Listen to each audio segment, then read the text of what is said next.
Hey everybody, Brock Cannon here. I wanted to tackle an interesting subject today.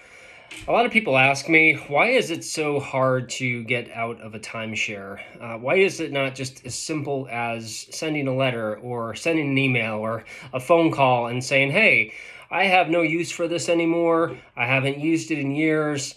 I'm sick. I'm retired. Whatever the situation is, why is it so hard to actually get out of a timeshare? A lot of times we think about it just from our perspective, and we don't actually put ourselves in the timeshare developer's shoes to have a better understanding why. And let me just start this by saying I'm not a fan of timeshare developers. I think the majority of them are incredibly crooked. They lie to people, they take advantage of people, hence why I even have this consumer advocacy channel to begin with. But I do think sometimes it helps to understand the other side a little bit more and why it is so difficult. So from the timeshare developer's perspective, their business model is set up on really two things. It's the initial purchase price of what you paid for the timeshare, whether that was $10,000, $20,000, or $100,000. That portion, yes, profitable. These salespeople that work for them make ridiculously large commissions from that portion. But where the timeshare developer really profits long term is from those ongoing annual maintenance fees, right? So what gets people a bit frustrated is understanding, number one, where those maintenance fees are going, and number two, why they're having to pay them. So from the timeshare company's perspective, they've got a pretty good deal going. They can really utilize those maintenance fees. They can request them every single year contractually. And if you signed a timeshare contract, you're obligated, and you're typically obligated for life. Now, once in a while, there's different timeshare pay-per-use agreements. That's pretty common in Mexico, where you're only paying for the time that you actually use. But for the majority of US-based companies, I would say you're paying those maintenance fees every single year, no matter what. Now, I realize Wyndham and some other companies will bill the maintenance fees on a monthly basis. Sometimes they'll bill them quarterly, sometimes twice a year. It doesn't really matter, but at the end of the day, you're having to pay those every single year. So what the timeshare developers are banking on is that you will be paying those maintenance fees for life. And if you haven't done this, I would strongly encourage you to do this. Take out a calculator, or nowadays just punch it into AI or ChatGPT or Google, and actually take the amount that you're paying this year. So let's just keep the math super simple. Let's say it's $1,000 that you're paying. And what I would recommend doing is adding a 5% modest increase every single year. Now, if you're only paying a 5% increase every year, congratulations. That's pretty conservative. Not too many companies only raise them about 5% a year. Since COVID, we've seen massive increases in maintenance fees. We've been seeing some of them go up 8 to 16% every single year. Companies like Hilton Grand Vacations, Westgate, Hyatt, Marriott Vacation Club, they've all been raising them pretty much double digits for the last 5-6 years. But again, for this example, let's just assume that they're only going up 5% per year. How old are you today? Are you 65? And then my next question is, God willing, good health and good graces on your side, how many years do you think you're going to live? Is it another 20 years? Is it 30 years? Is it 40 years? If you're young, it might be 50 years.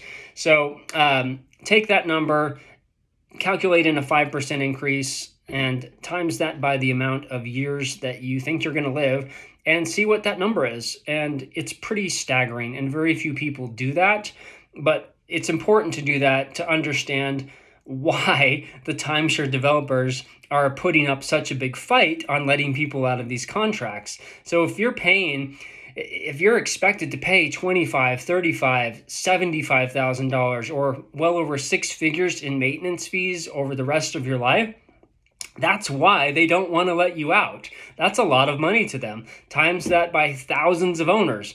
Sometimes it's in the millions, if not billions of dollars annually. Depends how big the timeshare developer is. So from their perspective, they're not just looking at someone that paid off their contract and they're good. No, they want to keep you locked in for life, and their business model relies on it. So I hope that provides just a little bit more context as to why they put up such a fight. It's very, very seldom that it's as simple as writing a letter and saying, hey, this doesn't serve us anymore. They have you in a contract, whether you like it or not. Now, if you felt like you were misled or completely misrepresented or frauded into the contract, that's a whole other conversation. And that's where a very skilled consumer protection attorney that specializes in timeshare should get involved to help you. You hear about people getting money back. Those are typically situations where a licensed attorney has identified violations in consumer laws to use as leverage to, number one, get you out of the contract, because if they misled you into the terms of the contract, that would deem the contract null and void, right? Again, I'm not giving legal advice here, but that's just common sense. You did not agree to the terms that were stated. A salesperson might have said one thing, but the contract might have said another. They probably rushed through the paperwork, pressured you into it, and now you're in a contract that is really not serving you, but technically they have a legally binding contract to hold you to it and to have you pay maintenance fees for a long time. So again, the reason why they are not letting you out so easily is because their business model relies on keeping you in for life or as long as possible. Now, a lot of people will talk about just defaulting, stopping paying, and that certainly could be an option. But there's typically pretty detrimental ramifications with that. It can be extreme damage to your credit score if you care about that. It can be, and if you have a foreclosure on your credit report because of a stupid timeshare that foreclosed, that can really hinder being able to refinance your primary residence. It can hinder you from being able to refinance a car, purchase a car. You're going to get worse rates. It's going to be a bit of a headache. And that's not even if they file a deficiency judgment. That's just credit damage alone. Companies like Westgate and Wyndham, they're notorious for pursuing deficiency judgments above and beyond the foreclosure of the timeshare.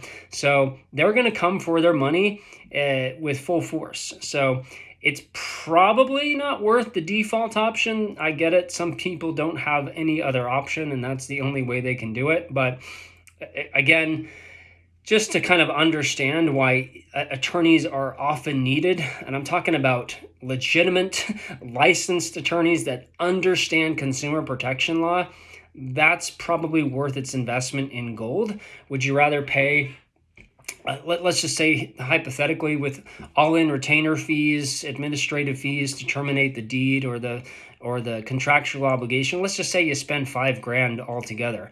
Well, if your future number is $20,000, $30,000, $100,000 in future maintenance fees, I'm not the smartest guy and I'm not really good at math, but that seems like a freaking no-brainer to me to pay someone to cut your losses and avoid the future losses of how much these maintenance fees are going to cost you. So again, don't be afraid to vet good attorneys, to get them on your side, and good attorneys cost money. Like, you don't want the crappiest attorney that is a discount attorney that charges you $2,500 to send a grievance letter. No, you need someone that knows how to represent you, that understands the consumer laws inside and out, and that is willing to fight for you to get out of this. So I hope that provides just a little more context on why it's so hard. If you guys have questions, I'm always happy to be a sounding board. You can hit me up with the email below in the link description.